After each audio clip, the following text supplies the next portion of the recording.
శ్రీకృష్ణ పరబ్రహ్మణే నమః. శ్రీమద్ భగవద్గీతలో 4వ అధ్యాయమైన జ్ఞానయోగంలో మనం ఈరోజు 19వ శ్లోకానికి వచ్చిన 19వ శ్లోకం. యస్య సర్వే సమారంభాః కామ సంకల్పవర్జితాః జ్ఞానాగ్నిదగ్ధ కర్మాణం తమాహుః పండితం బుధాః. మనకు ఈ శ్లోకంలో ముందు శ్లోకంలో చెప్పిన దాన్ని వివరించుకుంటూ వెళ్తున్నారు పరమాత్మ. ముందు శ్లోకంలో ఏం చెప్పారు? కర్మలో అకర్మను చూస్తాడు జ్ఞాని అని చెప్పాడు. దాన్ని ఇప్పుడు ఈ శ్లోకంలో వివరిస్తున్నారు. కర్మలో అకర్మను చూడడం అంటే ఏంది, దాన్ని జ్ఞాని అయినవాడు ఎలా చూస్తాడు అనే విషయాన్ని వివరిస్తున్నారు. ఇప్పుడు మనము చూడండి, కర్మలో అకర్మను చూడడం అంటే ఏందో నేను ఎగ్జాంపుల్ చెప్పేసుకున్నాను. మనం ట్రైన్లో కూర్చుంటే పక్కన ఉండే చెట్లన్నీ పోతూ ఉంటే కదిలేది మనము, కదులుతున్నది బయట ప్రపంచంలా కనిపిస్తోంది. అలాగే నిజానికి మన శరీరంలో ఆత్మ కదలడం లేదు, మన దేహం కదులుతోంది. కానీ కదులుతున్నట్టుగా ఏం భ్రమ కలుగుతోంది? ఆత్మ కదులుతున్నట్టుగా మనకు భ్రమ కలుగుతోంది. ఈ భ్రమను గుర్తించిన వాడు ఎవరు? జ్ఞాని. ఇది భ్రమ అనే విషయం అతడు గ్రహిస్తాడు, మనం గ్రహించలేము. దీనికి ఇక్కడ కర్మల గురించి చెప్తున్నారు కాబట్టి కర్మదానికి వెళ్దాం. కర్మలంటేంది పనులు. మనం పనులు చేయకుండా ఉండేది అసాధ్యమైన విషయం. మనం పుట్టినప్పటి నుంచి మరణించేదాకా పనులు చేస్తూ ఉండాల్సిందే. నువ్వు ఏమి చేయకుండా గమ్మున కూర్చున్నా కూడా నీ మనసు పనిచేస్తుంది, నీ యొక్క శ్వాస ఆడుతుంది, నీ గుండె కొట్టుకుంటుంది. ఇవన్నీ మనకు ప్రాణము, గుండె, మళ్ళీ ఆలోచన అనేది జరుగుతూ ఉంటుంది. అంటే గమ్మునుగా కూర్చునే పరిస్థితి మాత్రం లేదు. పుట్టినప్పటి నుంచే కర్మ వల్ల జన్మ వచ్చింది కాబట్టి నువ్వు దాని ప్రకారం అనుభవించాల్సిందే. దీంట్లో ఈ కర్మల్లో కూడా మనకు సుఖము దుఃఖము అవన్నీ ఉంటాయి. ఎందువల్ల ఉంటాయి? పూర్వజన్మలో చేసిన పాప ఫలితంగా, పుణ్యాల ఫలితంగా సుఖ దుఃఖాలంటూ మనకు వస్తాయి. అలా వచ్చింది. అవి ఎలా వచ్చాయి? ఈ సుఖ దుఃఖాలు అనేవి మనకు వస్తున్నాయంటే అర్థమైంది, జన్మించామంటేనే ఇంక అవన్నీ మోసుకొచ్చినట్టే. మనం పూర్వజన్మలో ఏం తప్పులు చేసామో దానికి పనిష్మెంట్ ఇప్పుడు అనుభవించాల్సిందే దుఃఖం రూపంలో. పుణ్యం చేస్తుంటే పుణ్య ఫలితంగా సుఖాన్ని అనుభవించాల్సిందే, కాదని చెప్పడానికి లేదు. కానీ దాన్ని కూడా జయించే శక్తి జ్ఞానికి ఉంది. మనలాగే వాడు పుట్టాడు, వాడికి తెలుసు జన్మలు వస్తాయని, కర్మలు చేస్తే జన్మలు వస్తాయని వాడికి తెలుసు, మనకు తెలుసు. కానీ మనకి ఎక్కడి దాకా తెలుసు? జీవితాన్ని ఎంజాయ్ చేయడం వరకు తెలుసు. కానీ జ్ఞానికి అలా కాదు. మనలాగే పుడతాడు కానీ మనకన్నా వాడు చాలా తేడా ఉంటాడు. అదే ఇక్కడ చెప్తాను. యస్య సర్వే సమారంభాః. అటువంటి ఎవడైతే సర్వే అన్ని పనులు, సమారంభాః అంటే శాస్త్రం ఏం చెప్పిందో అది చేస్తాడు వాడు. మనకు వాడికి తేడా ఏంటంటే, జ్ఞానికి మనకు తేడా ఏంటంటే, మనలాగే పుడతాడు కానీ వాడు గుర్తిస్తాడు ఆత్మ వేరే శరీరం వేరే తెలుసుకుంటాడు. అప్పుడు జన్మలు లేకుండా ఉండాలంటే కర్మలు ఆపాలనే విషయం తెలుసుకుంటాడు. కర్మలు ఆపాలంటే ఏం చేయాలని ఆలోచిస్తాడు. అప్పుడు వాడు ఏం చేస్తాడు? శాస్త్రం ఏం చెప్పిందో దాన్ని ఆచరించడం మొదలు పెడతాడు. ముందు వింటాడు, వినిన దాన్ని మననం చేస్తాడు, మననం చేసిన దాన్ని ఆచరణలో పెట్టడానికి ప్రయత్నం చేస్తాడు. ఇది జరిగేది ప్రాసెస్. ఇది కాబట్టే మనకు చిన్నప్పటి నుంచి అన్నీ వినడం అలవాటు చేస్తారు మన పేరెంట్స్. ముందు కథల రూపంలో వినడం, అన్నీ వినడం ఎక్కువ అలవాటు చేస్తారు. మనం ఎక్కువ వినిన తర్వాత మంచి జ్ఞానం గురించి పరిశోధన మొదలవుతుంది. మనలోనే తర్క వితర్కాలు మొదలవుతాయి. అలా మొదలైన తర్వాత గొప్ప జ్ఞాని అయ్యేవాడు తొందరగా తెలుసుకుంటాడు, శాస్త్ర విషయాలు తొందరగా తెలుసుకుంటాడు. ఇప్పుడు మనకి ఈ బయట ఉండే ఆధ్యాత్మికం పోయి మిగతా అన్ని పుస్తకాలు ఎక్కువ చదవడం, పాపం బండిల్స్ ఆఫ్ పుస్తకాలు చదువుతున్నారు కానీ దాంట్లో మనశ్శాంతి ఇచ్చేంత జ్ఞానం లేదు. లౌకికమైన విషయాలు కోరికలు తీర్చుకోవడానికి పనికొస్తున్నాయి కానీ జన్మలు లేకుండా చేసేంత జ్ఞానం దాంట్లో లేదు. ఇది మనకి జరుగుతున్న విషయం. కాబట్టి ఈ విషయాన్ని వాడు గుర్తిస్తాడు. సమారంభాహ, వాడు శాస్త్రంలో ఏం చెప్పిందో ఆ పనులే వాడు చేస్తాడు. మనకి ఇది ముందు కర్మయోగంలో చెప్పేశారు, ఎలా చేయాలో కూడా చెప్పేశారుగా. వాళ్ళు ఏం చెప్పారు, ముందు మంచి పనులు చేస్తుండాలా, అవి కూడా కోరికలు లేకుండా చెయ్యాలి, ఫలితం ఆశించకుండా చెయ్యాలి, ఈశ్వరార్పణ బుద్ధితో చెయ్యాలి, సంఘం లేకుండా చెయ్యాలి అని చెప్పారు కదా. ఆ చెప్పిన దాన్ని ఇక్కడ చెప్పేస్తున్నారు. మళ్ళీ మనకు 2వ అధ్యాయంలో చెప్పిన దానికి విపులంగా చెప్పుకుంటూ వస్తున్నారు. 3వ అధ్యాయంలో చెప్పిన కర్మని కర్మ జ్ఞానం 2 కలిపి ఎక్స్ప్లెయిన్ చేసుకుంటూ వస్తున్నాడు పరమాత్మ.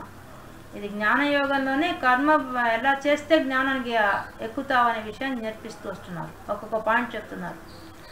కామ సంకల్ప వర్జిత, అటువంటి వాడు ఏం చేస్తాడు, కామం అంటే కోరికలు, సంకల్పం అంటే ఈ ఫలితం ఆశించి చెయ్యాలి అనే సంకల్పంతో ఆ 2 వర్జిత వదిలేస్తాడు, ఆ 2 తీసేస్తాడు.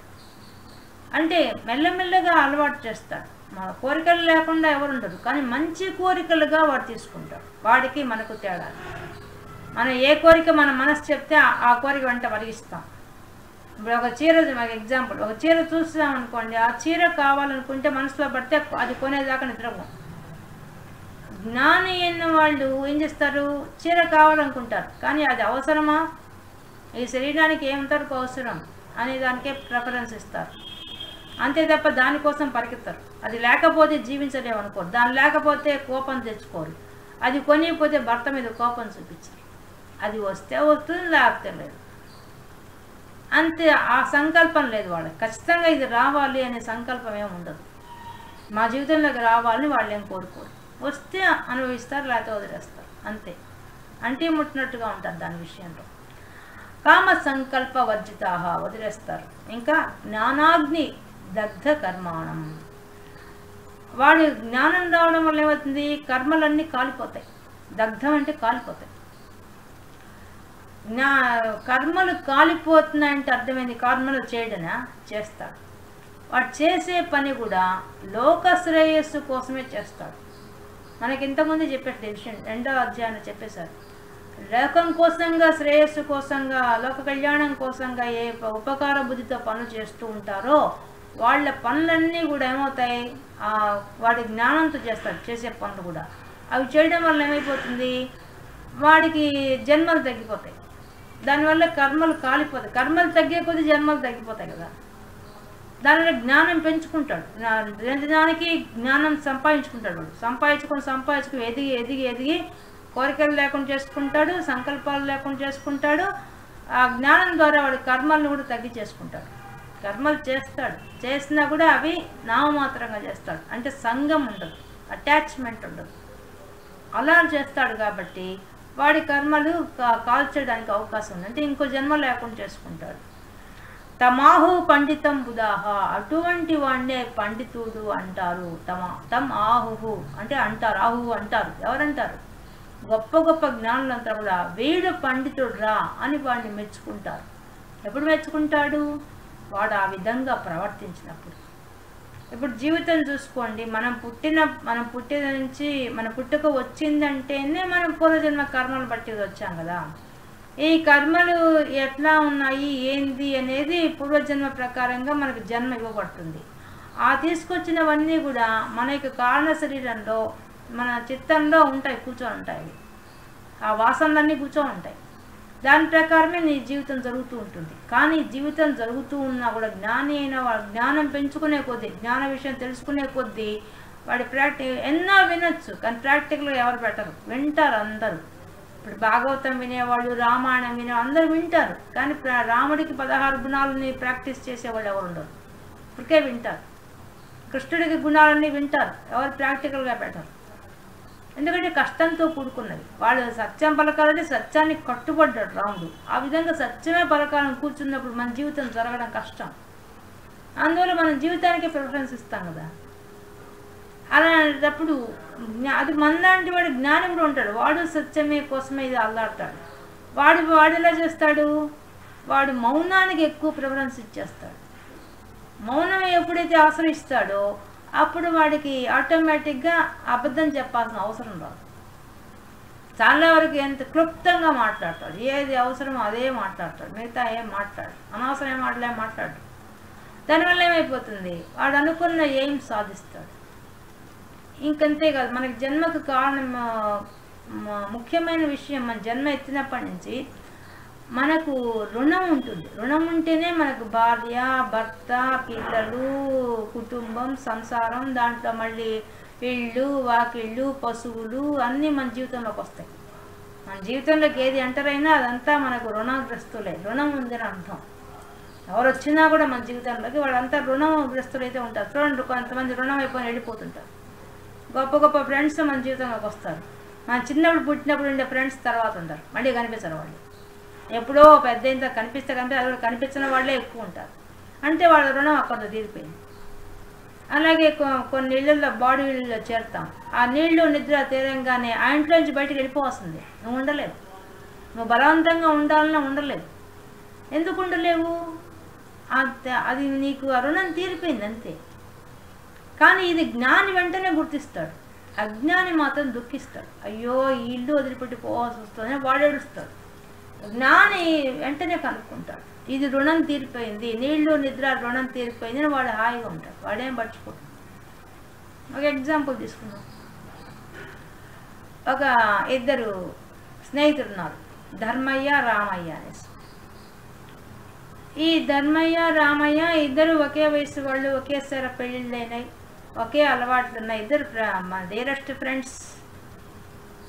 వాళ్ళిద్దరూ కలిసిమెలిసే పని చేసుకుంటున్నారు, ఎవరి పనులు వాళ్ళు చేసుకుంటున్నా ఆప్యాయంగా ఆత్మీయులుగా ఉన్నారు, ఫ్రెండ్స్ కాబట్టి. ఈ ధర్మయ్య జ్ఞాని, రామయ్య కొంచెం అజ్ఞాని. అతడికి జ్ఞానం ఉంది కానీ కొంచెం అజ్ఞాని. ధర్మయ్య ఎంత గొప్పగా జ్ఞానం లేదు. వాళ్ళిద్దరికి ఒకరోజు ఒక సమస్య వచ్చింది. ఏం సమస్య వచ్చిందంటే, ఇద్దరికి పిల్లలకి ఒకేసారి ఆరోగ్యం బాగలేకుండా వచ్చేసింది. అప్పుడు ఈ ధర్మయ్య దగ్గర ఎడ్ల బండి ఉంది. ఎడ్ల బండిలో ఇద్దరు పిల్లల్ని తీసుకెళ్ళాలనుకుంటే ఆ ముందు రోజే డాక్టర్ దగ్గర తీసుకుపోవాలనుకుంటే ముందు రోజు ఏమైందంటే, వేరే వాళ్ళు పని వచ్చి ధర్మయ్యని అడిగితే తన ఎడ్ల బండి ఇచ్చేసాడు. ఇవ్వడం వల్ల బండి లేదు చేతిలో. ఇప్పుడు పిల్లలిద్దరినీ హాస్పిటల్ తీసుకెళ్ళాలంటే పక్క ఊరికి వెళ్ళాలి, 10 మైళ్ళు నడిపోవాలి. 10 మైళ్ళు నడుచుకుంటూ పిల్లల్ని ఎత్తుకొని నడవడం చాలా కష్టం. కాబట్టి వాడిద్దరు ఏమనుకుంటారు, మనం ఇంకా డాక్టర్నే ఇంటికి పిలుచుకొద్దాం అని డిసైడ్ అయిపోతారు.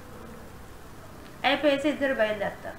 ఇద్దరు సంకల్పం ఏంది, పిల్లలిద్దరికీ వైద్యం చేయించాలా, డాక్టర్ని ఇంటికి పిలుచుకోవాలి, సంకల్పం అది. కోరిక ఏంది, ఇద్దరికీ రోగం తగ్గించాలి, కోరిక అది. ఇద్దరు బయలుదేరారు. 10 కిలోమీటర్లు ఉంది, పోవాలి, నడిచిపోవాలి, వాళ్ళకేం వెహికల్స్ లేవు. నడుస్తూ ఉన్నప్పుడు దారిలో అది పిచ్చాపడి మాట్లాడుకుంటూ పోతున్నారు. పోయేటప్పుడు వాళ్ళకి దారిలో దాహం అవుతుందని చెప్పి ఇద్దరు చెరొక మరుచెంబు నిండా నీళ్ళు తీసుకొని పోతున్నారు. ఆనాటి కాలం ప్రకారం నడుచుకుంటూ మాట్లాడుకుంటూ పోతున్నారు. దారిలో ఒక దగ్గరికి వచ్చేసరికి ఒక గుర్రం బండి గుర్రం చెట్టుకు కట్టేస్తున్నది. ఆ బండి కాస్త దాని చక్రము కొంచెం బురదలో ఇరుక్కుపోయినది. ఆ బండి నడిపేవాడు చాలా అవస్థపడి ఆ చక్రం లాగడానికి ప్రయత్నం చేస్తున్నాడు, కానీ వాడి వల్ల కావడం లేదు. ఆయన అతని భార్య కూడా ఉన్నారు పక్కన. ఆడ మనిషి ఆమెను చేయలేకపోతుంది, అతను మాత్రం చాలా కష్టపడుతున్నాడు, కానీ ఎత్తలేకపోతున్నాడు. అదే సమయానికి వీడిద్దరు ఆ దారిని పోతుంటే ఆయన పిలిచి అడిగాడు, అయ్యా నాకు సహాయం చేస్తారా, ఇది కొంచెం ఎత్తడానికి సహాయం చేయండి, నేను ఎత్తలేకపోతున్నాను అని అడుగుతాడు. వెంటనే రామయ్య ఏమంటాడు, మేము అత్యవసరం పని పోతున్నామండి, మా పిల్లకాయలకి ఇద్దరికి బాగలేదు, మేము వెంటనే డాక్టర్ని తీసుకురావాలి, అందుకని మేము పోతున్నాము, నీకు సహాయం చేస్తూ కూర్చొని మాకు టైం అంతా వేస్ట్ అయిపోతుంది, ఇక్కడ ఎంతసేపు పడుతుందో ఏమోను, అందుకని నేను ఒప్పుకోనంటాడు. అంటే ధర్మయ్య ఏమంటాడు, నేను చేస్తానండి మీకు సహాయము అనేసి వాళ్ళు ఆ బండి ఎత్తే ఆయన తెచ్చుకుని నీళ్ళు కూడా అయిపోయినాయి. ఆయన తాగి తాగి అలసిపోయినాడు, లాగి అలసిపోయినాడు, ఆయన బాగా చెమట కప్పుతున్నాడు, మంచులు తాగి వాళ్ళ దగ్గర అయిపోయినాయి కూడా. అది గమనించాడు ఈ ధర్మయ్య. వెంటనే తన దగ్గర మర్చములు నీళ్ళు ఇచ్చి, ముందు మీరు మంచినీళ్ళు తాగండి, నేను ఎత్తిస్తాను మీకు, దాంతో సహాయం చేస్తాను మీకు అంటాడు. ఈ రామయ్యకి వెంటనే కోపం వస్తుంది, నీకు అస్సలు బుద్ధి లేదు, ఎక్కడ ఏ పని మీద పోతున్నామో ఆ పని ముఖ్యమని ఏమీ లేదు నీకు, పని తొందర లేదు నీకు, నా పాటి నేను పోతున్నాను, పో నీ పాటి నువ్వు పో అని చెప్పేసి అది కూడా చెప్తాడు. నేను ఇట్లా అడ్డదారిని పోతాను, ఇట రోడ్డమ్మడి పోతే ఇంకా ఎంత టైం పడుతుందోనో, అడ్డదారిలో పోతే తొందరగా చేరుకుంటాను ఆ ఊరికి, నేను ఇటు పోతున్నా అని చెప్పి వెళ్ళిపోతాడు. ఈయన వదిలేసి వెళ్ళిపోతాడు. ఈ ధర్మయ్య వెంటనే వాళ్లకు సహాయం చేసి, ఆ ఇద్దరు కలిసి కాబట్టి మగవాళ్ళు చిన్నగా ఆ బండి చక్రాన్ని లాగేస్తారు ఆ బురద గుంటలో నుంచి లాగేసి మళ్ళీ గుర్రాన్ని కట్టేసేసి ఆ గుర్రాన్ని కట్టేసేసి ముందుకు వెళ్ళిపోతారు. వెళ్ళిపోయిన తర్వాత మధ్యలో దారిలో వెళ్ళబోతే ఆయన అడుగుతాడు, ఆ గుర్రం నడిపి ఆయన, మీరు ఎక్కడికి పోవాలండి అంటాడు. మేము పక్క ఊరికి పోవాలండి, ఆ ఊర్లో మేము డాక్టర్ కోసం పోతున్నాం అంటాడు. అయ్యా మేము కూడా ఆ పక్క ఊరికే పోతున్నాం, మా ఊరే అది, రాండి ఎక్కి కూర్చోండి బండిలో మేము తీసుకెళ్తాం అంటారు. ఆయన ఎక్కి కూర్చుంటాడు. నేరుగా వాడింటికి తీసుకుపోతే ఆయన జమీందారు కొడుకు, ఆ గుర్రం యజమాని. అప్పుడు ఆ కొడుకు పోయి జమీందారు చెప్తాడు, నాన్నగారు ఇట్లా అయింది, పాపం ఇతరే మమ్మల్ని రక్షించారని చెప్తాడు. వెంటనే ఆ జమీందారుకి చాలా ఆనందం కలిగి, మీరు దేనికోసం వచ్చారంటే ఇట్లా జరిగింది చెప్తాడు. నా దగ్గర కూడా బండి ఉందండి, సమయానికి మాకు అందుబాటులో లేక మేము నడిచి వచ్చాము అని వచ్చి అంతా చెప్తాడు. చెప్పిన తర్వాత అయ్యో అంత ఇబ్బంది పడ్డానా, ఉండండి మా గుర్ర బండి తీసుకుపోని చెప్పి ఇంట్లో ఉండే పార్లర్ని పిలిచి మరి గుర్ర బండి వేసుకొని పోయేసేసి ఆ డాక్టర్ని ఎక్కించుకొని వీళ్ళ ఊరు తీసుకెళ్ళి డాక్టర్ పని అయిన తర్వాత డాక్టర్ని తీసుకొచ్చి మళ్ళీ మన ఊళ్ళో వదిలిపెట్టరా అని చెప్పి ఆ జమీందారు పంపిస్తాడు. అప్పుడు వెంటనే ఆ పార్లర్ వచ్చి ఆ గుర్ర నడిపించుకుని ఎక్కించుకొని పోయేసి ఆ డాక్టర్ని అందరూ జమీందారు బండి ఇంటి ముందుకు వచ్చేసరికి డాక్టర్ కూడా ఆశ్చర్యపోతాడు. అప్పటికి జనం ఉంటారు. అయినా కూడా ఆయన అమ్మో జమీందారు వచ్చి పిలుస్తున్నాడని వెంటనే బయటకు వస్తాడు. వస్తే అయ్యా వీళ్ళ ఊరికంట పోయి మీరు వైద్యం చేయాలని ఆ పాలేరు చెప్తాడు. జమీందారు గారు మీకు చెప్పమన్నారని చెప్పేసి వెంటనే ఆయన కూడా వచ్చి ఎక్కి కూర్చుంటాడు. ఇద్దరు ఇంటికి పోతారు. తన బిడ్డకు చూసిన తర్వాత మళ్ళీ రామయ్య కూతురు కూడా చూపిస్తాడు. ఇద్దరికి వైద్యం చేయిస్తాడు ధర్మయ్య. చేయించిన తర్వాత ఆయన వాళ్ళకు ఆ డాక్టర్ కృతజ్ఞతలు చెప్పి ఇవ్వాల్సిన ఫీజు ఏదో ఇచ్చి ఇద్దరి తరఫున ఫీజు కట్టేసేసి పంపించేస్తాడు. ఈ రామయ్య దారిలో అంతా అడ్డదారిలో పోయి ఆ ముళ్ళు రాళ్ళు గుచ్చుకుంటూ చిన్నగా నడిచి చాలా అలసిపోయి చేరుతాడు ఆ డాక్టర్ దగ్గరికి. ఆ ఊరికి పోయేసరికి అక్కడ జనం ఉంటారు. అయ్యా డాక్టర్ లేడండి, ఊరికి వేరే ఊరు తీసుకుపోయారు జమీందారు గారు, ఎక్కడికి పోయారో మాకు అని చెప్తారు. ఇంతలో ఆ గుర్రబండిలో వచ్చి ఆయన వస్తాడు. రాగానే ఈయన చాలా దూరం నుంచి వస్తున్నానండి, నడిచి వస్తున్నాను, మా పాపను చూడాలా అది చెప్తాడు. ఏ ఊరు అడుగుతాడు. చెప్పంగానే మీ ఊరా, మీ పాపను కూడా నేను చూసి మందులు కూడా ఇచ్చి వచ్చేసాను, ఆ ధర్మయ్యే నన్ను తీసుకోపోయాడు, నేను ఇచ్చేసానని చెప్తాడు. అప్పుడు అయ్యో నేను ఎంత పిచ్చి పని చేశాను, ఒక్కరో సహాయం చేసింటే నేను కూడా గుర్రబండిలో వచ్చి ఉండేవాడిని కదా, తెలివి తక్కువగా అడ్డదారిలో పోవాలని చెప్పి తొందరపడ్డా అని చెప్పి ఆయన చింతిస్తాడు.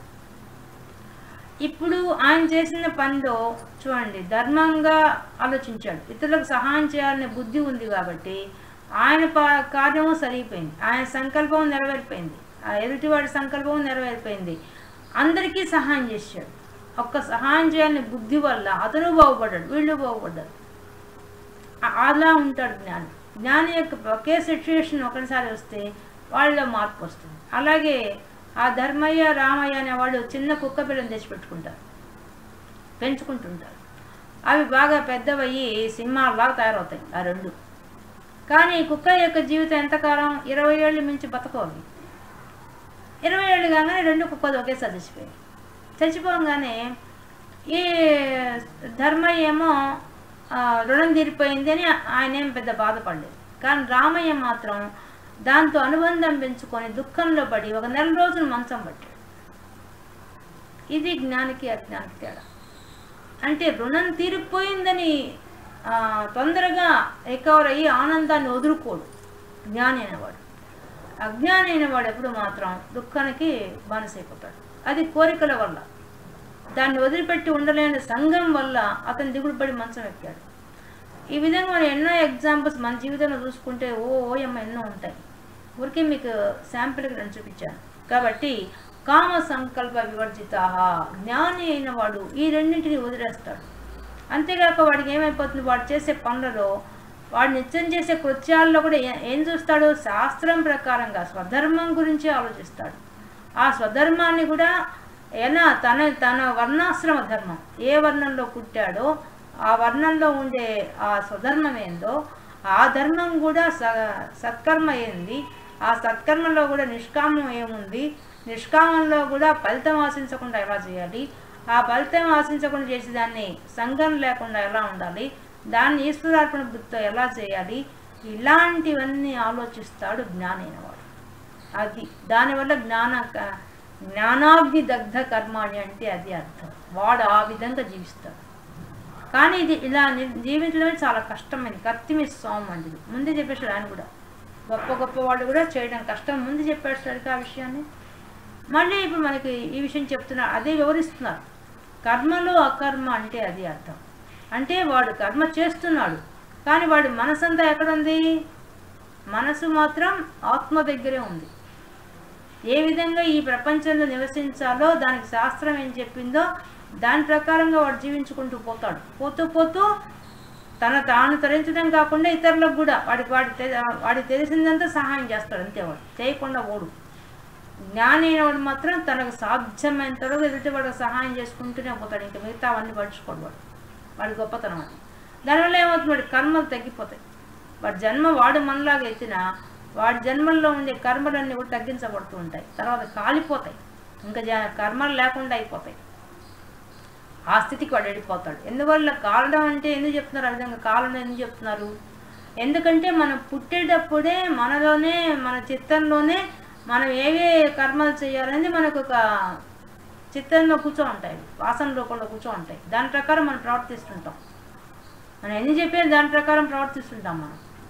కానీ ఎవడైతే ఈ విషయం ఎక్కువ శ్రవణం చేసి ఎక్కువగా భగవంతుడి గురించి తెలుసుకొని, పరమాత్మ గురించి తెలుసుకొని, ప్రపంచం గురించి తక్కువగా పట్టించుకోకుండా ఉంటాడో వాడు తొందరగా ఆ విషయాన్ని గ్రహించి వాడు ఆచరిస్తాడు. శాస్త్రంలో ఏం చెప్పారో దాన్ని ఆచరిస్తాడు. ఆచరించడం వల్ల ఏమైపోతుంది? వాడి కర్మలన్నీ వాడు కాల్చేస్తాడు. అటువంటి వాడిని గొప్ప గొప్ప వాడు గుర్తించేస్తారు. వీడు కర్మల గురించి పట్టించుకున్నాడు, వీడు జాగ్రత్తగా ఉన్నాడు, వీడు జ్ఞానంలో, వీడి జీవితాన్ని వీడు సక్రమంగా చూసుకుంటున్నాడు అని చెప్పేసేసి వాళ్ళను గొప్ప గొప్ప వాళ్ళతో గుర్తిస్తారు. ఇప్పుడు మనం అట్లాంటి వాళ్ళే కదండి. ఇప్పుడు రామకృష్ణ పరమహంస మన పిచ్చోళ్ళలాగా ఉన్నాడు. పిచ్చోడుగా ఉన్నవాడు జ్ఞాని అనే విషయం వాళ్ళు కనుక్కున్నారు కదా. ఎలా కనుక్కోగలిగారు? ఆయన వచ్చి రామకృష్ణ పరమహంస కొంతమంది అడుగుతారు, ఎందుకు అందరికీ కష్టాలు వస్తున్నాయి, ఎందుకు అలా ఒకళ్ళ అందరి జీవితాలు ఒకటిగా లేవని అడుగుతారు ఆయన. అప్పుడు ఆయన చెప్తాడు, పూర్వజన్మలో ఏం చేసుకున్నారో దాన్ని వాళ్ళు అనుభవించవలసిందే, తగ్గించుకోవాలంటే మార్గం పరమాత్మ వైపు తిరగాల్సిందే అని చెప్తాడు. ఆయనకు కూడా వస్తుంది కదా వ్రణం వస్తే, ఆ వ్రణం కురుపు వస్తే తగ్గడానికి ఆయనేమి దేవుని అమ్మవారు పిలిస్తే పలుకుతుంది, అడగడు. ఎందుకు? నా జన్మ కర్మని అనుభవించుకోవాలా, ఆడు కాల్ చేయాలి దాన్ని, లేకపోతే మళ్ళీ ఇంకో జన్మ ఎత్తాలి దానికోసంగా. అందుకని వాళ్ళు ఏం చేస్తారు? తక్కువ మాట్లాడు. ఏ కర్మ మనం ఇప్పుడు చేస్తుంటామో ఆ కర్మ మళ్ళీ మనకు ఫలితం ఇస్తుంటుంది. ఏం ఫలితం? నెక్స్ట్ జన్మకు కావాల్సిన పుణ్యమా పాపమా అని డిసైడ్ చేస్తూ ఉంటుంది. ఇవన్నీ మళ్ళీ మనకి ఎక్కువ వస్తాయి టాపిక్స్. అందుకని దాని జోలికి పోవడం లేదు, పని చెప్పుకుంటున్నాం. అందులో మనం చేసే ప్రతి పనికి ఫలితం మాత్రం ఉంటుంది. ఆ ఫలితం ఏందనేది ఆశించకుండా చేస్తాడు జ్ఞాని అయిన వాడు. మనమైతే ఇప్పుడు ఈ ఉద్యోగం రావాలి, దానికోసం ఈ పని చేస్తా ఆ పని చేస్తా అని చెప్తాం. కానీ వాళ్ళు అలా ఉండరు. జ్ఞాని అలా ఉండడు, ఫలితం ఆశించడు, చేసుకుంటూ పోతాడు. మంచి పని అంటే చేసుకుంటూ పోతాడు అంతే. దానికి ఏం ఫలితం వస్తుంది, దాని సంకల్పం ఎలా చేసుకోవాలి అవంతా వాడేం ఆలోచించాడు. వాడు ఆ కోరిక కూడా ఉండదు వాడికి, అది ఖచ్చితంగా నెరవేరాలని కోరిక కూడా ఉండదు. కోరికలు కేవలం ఎంతవరకు ఉంటాయి? మంచి పనులు చేయాలంతవరకే ఉంచుకుంటాడు, మిగతా అంతా వాడు ఆలోచించాడు. ఆ స్థితికి వెళ్తాడు. కాబట్టి జ్ఞాని మాత్రం ధరించే పరిస్థితి ఉంది అనేది అదే కర్మలో అకర్మ. వాడు కర్మ చేస్తున్నాడు, కానీ అది ఎలా ఉంది? తెలుసుకొని చేస్తున్నాడు. అకర్మ అంటే ఆత్మ గురించి తెలుసుకొని చేస్తున్నాడు వాడు చేసే పని. అది అర్థం. ముందు చెప్పిన శ్లోకానికి వివరిస్తున్నాడు ఈ శ్లోకాన్ని. కర్మ ఏ విధంగా ఉంటుందంటే ఇలా ఉంటుంది కర్మ. ఎలా ఉంటుంది అంటే ఇదిగో చెప్పేశాడు, సర్వే సమారంభాః. శాస్త్రం చెప్పిన ప్రకారంగా వాడు ఆరంభిస్తాడు. కోరికలు ఉండవు, కోరికలు తగ్గించుకుంటాడు. ఉంటుంది కోరికలు, మంచి కోరికలు మాత్రం ఉంటాయి. మళ్ళీ సంకల్పాలు ఉండవు, ఖచ్చితంగా ఈ ఫలితం రావాలని మాత్రం వాడు ఏ పనులు చేయడు. వర్జితాః, వాటిని మా రెండింటిని వదిలేస్తాడు. వదిలిన తర్వాత జ్ఞానాగ్ని దగ్ధ కర్మాణి. దానివల్ల వాడి జ్ఞానం వల్ల వాడి కర్మలన్నీ కాల్చబడతాయి. తమాహు తమ్ అటువంటి వాణ్ణి, అటువంటి సాధకుణ్ణి, అటువంటి గొప్పవాణ్ణి ఆహుహు చెప్తారు. ఎవరు? పండిత, పండితం, పండితుడని చెప్పి, ఉదాహ గొప్ప గొప్ప వాళ్ళని చెప్తారు. ఉదాహ అంటే వివేక జ్ఞానం కలవాళ్ళు. వాళ్ళంతా కూడా వచ్చి ఇతడు పండితుడు రా, వీడికి బాగా తెలుసు అని తెలుసుకుంటారు. అందుకనే వాళ్ళు చెప్పకపోయినా వాళ్ళని ఫాలో అయిపోతారు. ఇప్పుడు మనకు ఆదిశంకరాచార్యుడు గురించి కానీ వాళ్ళకే వాళ్ళు డబ్బా కొట్టి చెప్పారా, మేము చెప్తాం, మేము చేస్తాం అంటే వాళ్ళు ఏం చెప్పరు. వాళ్ళ ప్రవర్తనే వాళ్ళ గొప్పతనం చెప్పేస్తుంది. వెంటనే వాళ్ళందరినీ వాళ్ళు ఫాలో అయిపోతారు. ఎందుకు? వాళ్ళు అన్నీ ఎలా జీవించాలో వాళ్ళు మౌనంలో ఎక్కువ ఉంటారు. ఉన్నదంతలో కూడా సత్యంగా జీవిస్తారు. అప్పుడు వాళ్ళని కనిపెట్టేస్తారు. వాళ్ళు చేసే ప్రతి పని కూడా లోకం కోసమే చేస్తారు. అప్పుడు వాళ్ళని కనిపెట్టేస్తారు, వీళ్ళు గొప్పవాళ్ళు అని చెప్పి. పండితులైన వాళ్ళే ముందు ఆశ్రయిస్తారు. రావణ మహర్షిని వాళ్ళందరూ కూడా ఆ గణపతి స్వామి కదా ముందు ఆశ్రయించాడు. ఆయన గుర్తించాడు ఈయన గొప్పవాడిని. అలా వాళ్ళని గుర్తిస్తారు. గుర్తించినప్పుడు వాళ్ళని అందరు మిగతా వాళ్ళు ఫాలో అవుతారు. కాబట్టి గొప్ప గొప్ప వాళ్ళంతా ఎట్లా వెలుగులోకి వస్తారు? గొప్పవాళ్ళు వాళ్ళని గుర్తిస్తారు. వివేకం మంచి పాండిత్యం గల వాళ్ళంతా వాళ్ళు గుర్తించేస్తారు. వీడు పండితుడు రా, వీడికి జ్ఞానం ఉంది అని వాళ్ళు గుర్తిస్తారు. అప్పుడు వాళ్ళు వెలుగులోకి వచ్చి వాళ్ళు అది కూడా వాళ్ళు తెలుసుకుందాన్ని మనకు అందరికీ బోధిస్తారు. ఏదో ఒక పని చేస్తారు. లోక కళ్యాణం కోసం చెప్పడం అన్నా చేస్తారు, చేయడం అన్నా చేస్తారు. ఇప్పుడు మనలాగే వాళ్ళు కుటుంబంలో ఉంటారు. కుటుంబం నడుపుతుంటారు. కానీ కరెక్ట్గా వాళ్ళు ఉండరు. వాళ్ళకి ఎంతవరకు మేము చేయాలో అంతవరకు చేస్తారు. అది పర్ఫెక్ట్గా చేస్తారు, లోపంతో చేయరు. మనమన్నా లోపాలతో చేస్తాం, వాళ్ళు లోపంగా చేయరు.